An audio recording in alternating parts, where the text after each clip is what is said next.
All right, to create your mosaic, you need to make sure you go to your drive, go to New, come all the way down to More, and click Google Drawings. It'll open up, waiting for it to sort of load here. And then the first thing you need to do is title it. So I am going to title mine Cupcake Mosaic. I already know what I want to make, so that's what I'm doing. I find that it's easier to create my background black first. So I am going to right click and I am going to go to background and I'm going to say black. So we want to just do black for right now. And then after that we can change it, but it's much easier to see things when it's black. And then from here, I'm going to insert a picture. So I need to go to insert, image, and search the web. So I'm going to look up fancy cupcake, if I can spell it right. And I want one that is a little simple, but has detail on it. So I would like this one. So I'm going to click on it and click insert. Now, the actual cupcake doesn't take up too much of space if you look at all this negative space here. So I'm going to crop it. I'm going to double click it. Or you can use the crop tool up here, but I usually just double click it and then I am going to bring in the sides and the top and the bottom here.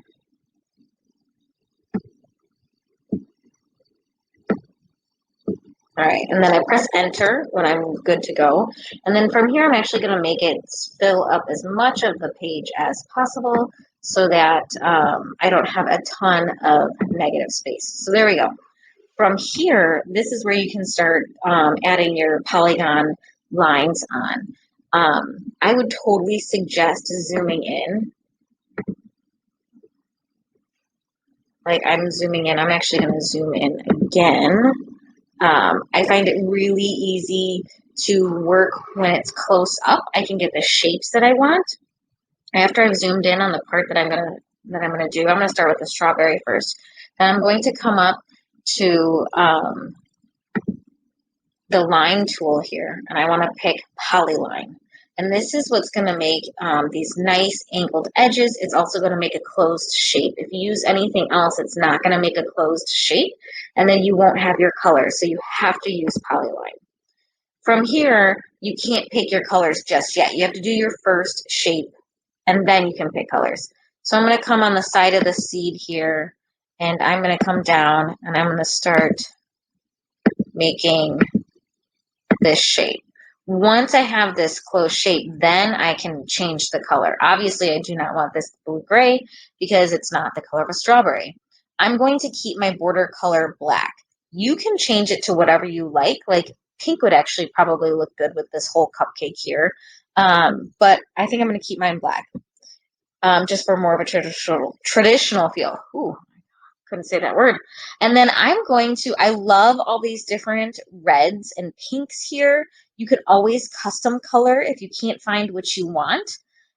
So my color underneath here is a little bit lighter. I'm going to use this color here. And I find it easier to continue with one color as we, okay.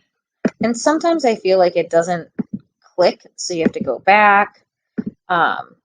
But I do find it a little bit easier to stick with one color as we're going along. I'm going to switch here in a second, but I'm looking for all these lighter pinks. Now this is a darker one, so I'm going to probably save that and go a little bit darker. But I could come in here, and there's these little, okay, see, I went down, but if I have found that if you don't go down far enough, then it like stops your polyline.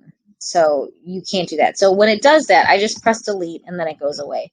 But I have found that I really need to make sure I'm really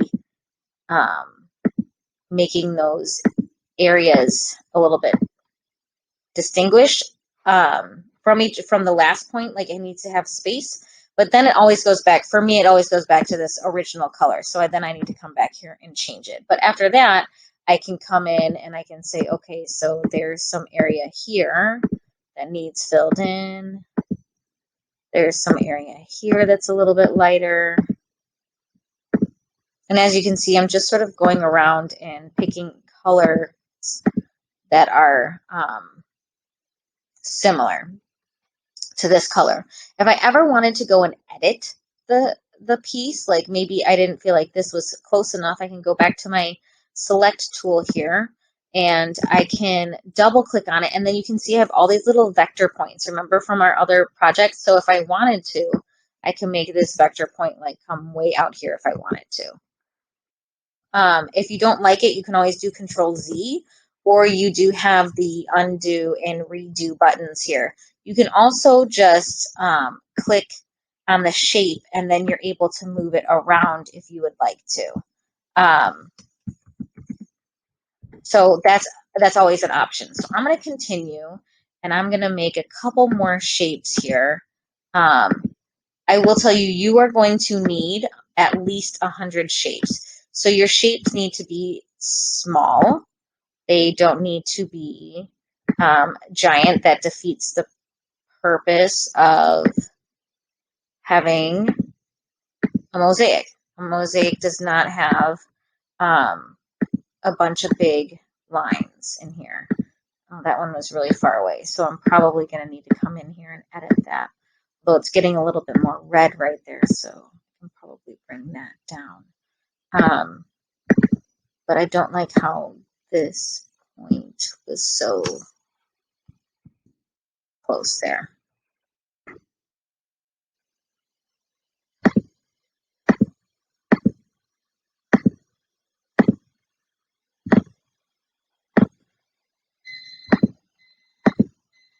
Don't pay attention to that. I'm done cooking something. I'm going to, I tried using my arrow keys and that was a little too much there. There we go. So moving it a little bit away. You want space in between. You don't want a ton of space, but you want space. So as I go along, I'm just continuing to create these shapes. You know, they don't have to be perfect. They should be sort of more abstract in shape and not, you know, perfect rectangles or anything like that. You're going to get areas where you're going to do some triangles. You're going to get some areas where you do have some, you know, like more rectangular pieces, and that's totally cool. And you can have some big pieces, but you want to make sure that you're really making it look more mosaic-like instead of just like these giant blobs of color everywhere. Okay, so I want to do one more. I know you guys are getting sick of me. Okay, so as I go along, I'm going to actually zoom. I'm going to fit. So I'm going to fit it on my page. So right now, you can see I've got some areas here. As you go along, you are going to want to check your work. And right now, it's going to look really abstract, but I want to see, like, does it look like it has a little bit of a curve here? So that's what I'm looking at right now.